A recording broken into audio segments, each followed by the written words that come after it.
ইংল্যান্ডের বিরুদ্ধে চতুর্থ টি-20 জয়ে গতকাল সিরিজ নিশ্চিত হয়েছে ভারতের। তবে এই ম্যাচের একটি সিদ্ধান্ত নিয়ে তৈরি হয়েছে বিতর্ক।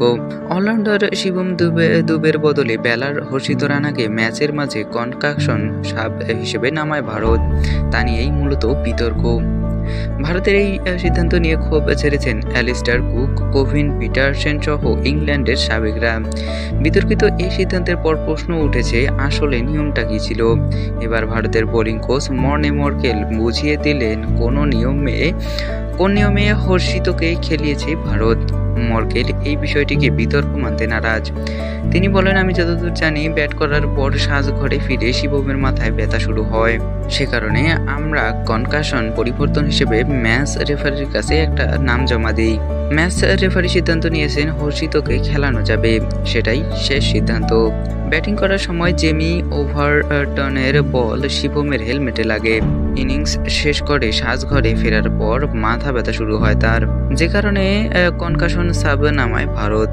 ইংল্যান্ডের সাবেক ক্রিকেটার কেভিন পিটারসনের ধারাভাষ্য দেওয়ার সময় বলেছিলেন, শিবমের বদলি কখনো হর্ষিত হতে পারে না। বিশ্বের যে কাউকে জিজ্ঞেস করলেই এটাই বলবে, শিবম পেসার নয়, কিন্তু হর্ষিত পুরোপুরি পেসার। এটা নিয়ে ম্যাচের পর কথা হবে। অথচ ভারতীয় দলের পেসার অলরাউন্ডার হিসেবে রমনদীপ সিংহ ছিলেন। তারপরেও হর্ষিতকে খেলানোর বিষয়ে বিতর্ক শুরু হয়ে যায়। আন্তর্জাতিক ক্রিকেটে কনকাশন সাবের নিয়ম চালু হয় 2019 সালে।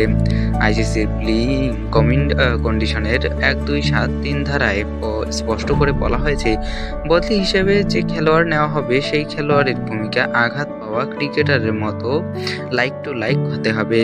এই বদলিতে যেন দল অতিরিক্ত সুবিধা না পায়, সেই বিষয়টি কথা উল্লেখ করা আছে। এসব মিলে গেলেই ম্যাচ রেফারি অনুমোদন দেবেন। আবার 1-2-7-7 ধারায় বলা আছে, এক্ষেত্রে ম্যাচ রেফারি সিদ্ধান্তই চূড়ান্ত সিদ্ধান্ত, কোনো দলই আপিল করতে পারবে না। এই ম্যাচের ম্যাচ রেফারি ছিলেন ভারতের সাবেক পেসার জাগালাল শ্রীনাথ। ম্যাচে 34 বলে 53 রানের সেরা ইনিংস খেলেন শিবম, আর বোলিংয়ে সেরা তারই কনকাশন সাব হর্ষিত রানা।